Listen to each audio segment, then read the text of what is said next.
రేవంత్ రెడ్డి గారు గట్టిగానే ఏదో ప్లాన్ చేస్తున్నారని మాత్రం ఖచ్చితంగా అనిపిస్తుంది చాలా మందికి. ఎందుకంటే ఆయన ఫామ్ హౌస్ని కదిలించే విధంగా ప్లాన్ చేస్తున్నారు అని. ఆయన తీసుకున్న డెసిషన్ ఏంటి అంటే చార్ సిన్హా గారికి ఫుల్ పవర్స్ ఇచ్చారు. ఇప్పుడు ఈవిడ ధరణి పోర్టల్ గురించి ఫుల్గా రీసెర్చ్ చేయబోతున్నారు. దాని మూలల్లోకి వెళ్ళే ప్రయత్నం ఆవిడ చేస్తున్నారు. మరి ఇప్పుడు కేసీఆర్ కుటుంబం పరిస్థితి ఏంటి, ఏం జరగబోతుంది? ఈ ధరణి పోర్టల్లో చాలా అవకతవకలు ఉన్నాయి, దీనివల్ల ఎంతో మంది పేదలు భూములను కోల్పోయారు అని చెప్పేసి గత కొన్నాళ్ళుగా మనం వింటూ వస్తున్న వార్తలు. మరి దానికి పరిష్కారం దొరుకుతుందా? దోషులు శిక్షించబడతారా? దీని మీద డిస్కస్ చేద్దాం. మాతో పాటు సీనియర్ జర్నలిస్ట్ శేషరావు గారు ఉన్నారు, ఆయన అడుగుతాం. నమస్కారం సార్. నమస్తే. అంటే రేవంత్ రెడ్డి గారు కేసీఆర్ ఫ్యామిలీ చేసిన తప్పులన్నీ బయట పెట్టేందుకు గట్టిగా ప్లాన్ చేస్తున్నారు అనుకోవచ్చా? తాజాగా ఆయన తీసుకున్నటువంటి డెసిషన్ ఏదైతే ఉందో ఆ డెసిషన్ కల్లగుంట్ల ఫ్యామిలీ కోసాలని కదిలించేలాగా ఉంటుంది అనేటువంటి భావన కాంగ్రెస్ పార్టీలో అయితే ఉంది. ఎందుకంటే చార్ సిన్హా గారిని ఈ ధరణి పోర్టల్కి సంబంధించినట్టు అవకతవకల మీద విచారణకి ఆవిడ్ని ఆ కమిటీ ఒకటి వేసి ఆ కమిటీకి హెడ్ ఆవిడని చేశారు. ఏంటి చార్ సిన్హా గారు అంటే చార్ సిన్హా గారిని వేసినంత మాత్రాన హెడ్గా అంత కల్లగుంట ఫ్యామిలీ కోసాలు గదిలిపోతాయా అని చెప్పి అనుకోవచ్చు. చార్ సిన్హా గారు ఒక పర్ఫెక్ట్ ఐపీఎస్ ఆఫీసర్, నిజాయితీతో కూడినటువంటి ఐపీఎస్ ఆఫీసర్. ఆవిడ ఏదైనా ఒక పని ప్రభుత్వం వైపు నుంచి అప్పు చెబితే 100% న్యాయం చేసేటువంటి పోలీస్ ఆఫీసర్. ఆవిడ ఎవరో కాదు, ఏసీబీకి ఇప్పుడు అడిషనల్ డీజీగా ఉన్నారు. ఆమె హెడ్ ఏసీబీకి, తెలంగాణ ఏసీబీకి హెడ్ ఆవిడే, అడిషనల్ డీజీగా ఉన్నారు. ఇప్పుడు ఆవిడ ఏసీబీ ఎప్పుడైతే ఏసీబీ బాధ్యతలు అప్పచెప్పారో ఇప్పుడు తెలంగాణలో పరిస్థితి ఏంది మనం చూస్తున్నాం. వారానికి కనీసం 2 అనకొండలను పట్టేస్తున్నారు, తిమింగలాలను అనకొండల్ని పట్టేస్తున్నారు. ఇప్పుడు నెక్స్ట్ స్టెప్ ఏంటంటే కొద్దిసేపటి క్రితం వచ్చింది న్యూస్. నెక్స్ట్ ఐఏఎస్లు ఐపీఎస్లు ఎవరైతే ఉన్నారో అనకొండలకి మించినటువంటి కొండలు వాళ్ళ మీద కాన్సన్ట్రేషన్ చేశారు. వాళ్ళ లిస్ట్ అంతా బయటికి తీశారు, ప్రభుత్వం దగ్గర ఉంది. నెక్స్ట్ ఏసీబీ టార్గెట్ వాళ్ళదే అని చెప్పి ఇప్పుడే బ్లాస్టింగ్ న్యూస్ కొద్దిసేపటి క్రితం వచ్చింది. అంటే ఏసీబీ ఇంతకుముందు ఎప్పుడూ లేనటువంటి విధంగా ఇవాళ తెలంగాణ సమాజంలో వినిపిస్తుందా? కేవలం తెలంగాణ సమాజంలో కాదు, ఆంధ్రప్రదేశ్లో కూడా తెలంగాణ ఏసీబీ పనిచేస్తున్నటువంటి దాని మీద చర్చ జరుగుతుంది. ఆంధ్రప్రదేశ్ ఏసీబీ ఎందుకు పనిచేయట్లేదు, తెలంగాణ ఏసీబీ ఎందుకు పనిచేస్తుందని. పనిచేయడానికి కారణం ఏంటంటే చార్ సిన్హా గారు లాంటి డైనమిక్ ఐపీఎస్ ఆఫీసర్ ఉండడం. అంటే ఒక డిపార్ట్మెంట్కి కానీ, లేదంటే ఒక ప్రభుత్వానికి కానీ, లేదా ఒక ఇంటికి కానీ, లేదంటే ఒక కంపెనీకి కానీ హెడ్ అనే వాళ్ళు పర్ఫెక్ట్గా ఉంటే కనుక మొత్తం సెటరేట్ అవుతుంది. అలాగే ఇప్పుడు ఏసీబీ అనే దాన్ని చార్ సిన్హా గారికి అప్పచెప్పారు. తెలంగాణ ముఖ్యమంత్రి రేవంత్ రెడ్డి గారు పర్ఫెక్ట్గా పనిచేస్తున్నారు, రిజల్ట్ వస్తున్నాయి. ఆయన ఏదైతే అనుకున్నారో ఆ రిజల్ట్ని ఆవిడ చూపిస్తున్నారు. ఆయన ఎక్స్పెక్ట్ చేసిన దానికన్నా ఎక్కువ రిజల్ట్ వస్తున్నాయి. దాంతో తెలంగాణ సమాజానికి, అలాగే ఎన్నికల సందర్భంగా రేవంత్ రెడ్డి గారు ఇచ్చినటువంటి హామీకి న్యాయం చేకూరేలా మరొక బాధ్యతను కూడా చార్ సిన్హా గారికి అప్పచెప్పారు. ఏంటంటే ధరణి పోర్టల్.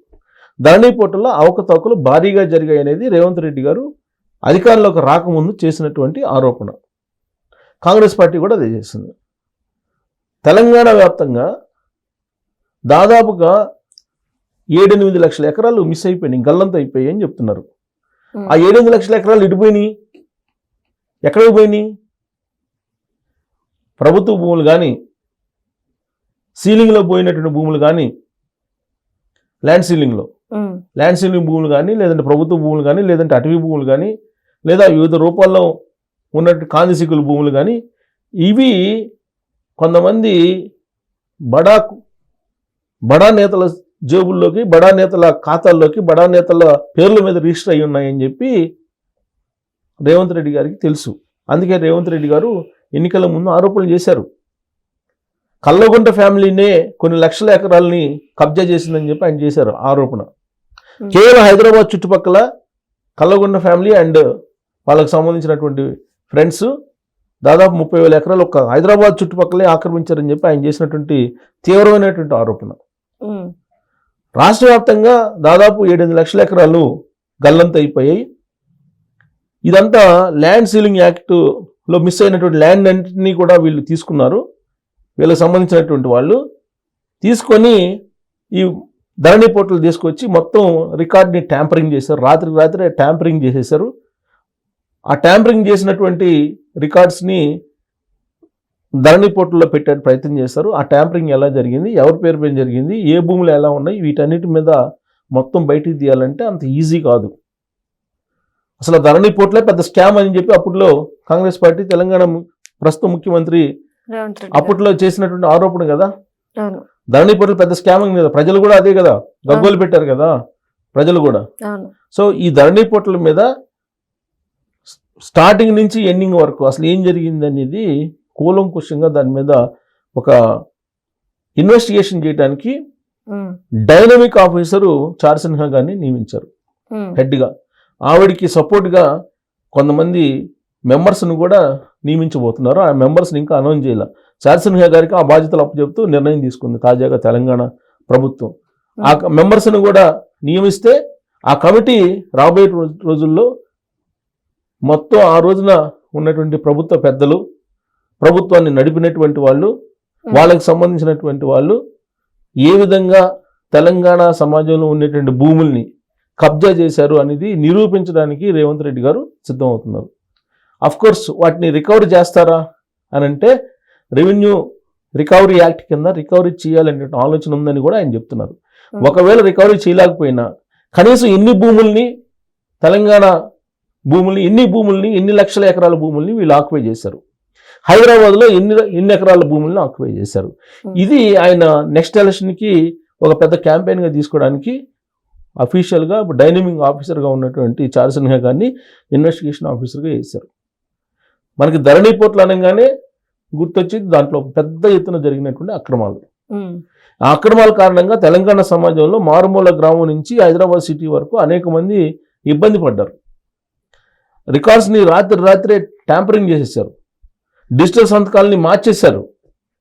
కంప్లీట్ తారుమారు చేసేసారు రికార్డ్స్ని. ఆ రూపంలో కొన్ని లక్షల ఎకరాలు గల్లంత అయిపోయాయి. ఇవాళ యావరేజ్ ఎకరా తీసుకున్నా కానీ హైదరాబాద్ చుట్టుపక్కల 5 నుంచి 10 కోట్ల వరకు ఉంది. మరి ఇన్ని లక్షల ఎకరాలు గల్లంత అయ్యాయంటే, హైదరాబాద్ చుట్టూనే 30,000 ఎకరాలు మొత్తం గల్లంత అయ్యాయంటే, ఇన్ని వేల కోట్లు, ఇన్ని లక్షల కోట్లు తెలంగాణ సమాజానికి సంబంధించినటువంటి సంపద కొంతమంది వ్యక్తుల చేతుల్లోకి వెళ్ళిపోయింది. దాన్ని రాబట్టడానికి రేవంత్ రెడ్డి గారు ఇప్పుడు సాహసోపేతమైనటువంటి ప్రశంసనీయమైనటువంటి నిర్ణయం తీసుకున్నారు. సరే, అది ఎంతవరకు వస్తుంది ఏంటి పక్కన పెడితే, ఒక డైనమిక్ ఆఫీసర్కి ఈ బాధ్యతలు అప్పచెప్పడం అనేది ఖచ్చితంగా ఆయన ఏదైతే కల్వకుంట్ల ఫ్యామిలీ అవినీతి చేశారని చెప్పి అనుకుంటున్నారో ఎంతకంత ఈ విషయంలో సక్సెస్ కావడానికి అవకాశం ఉంది.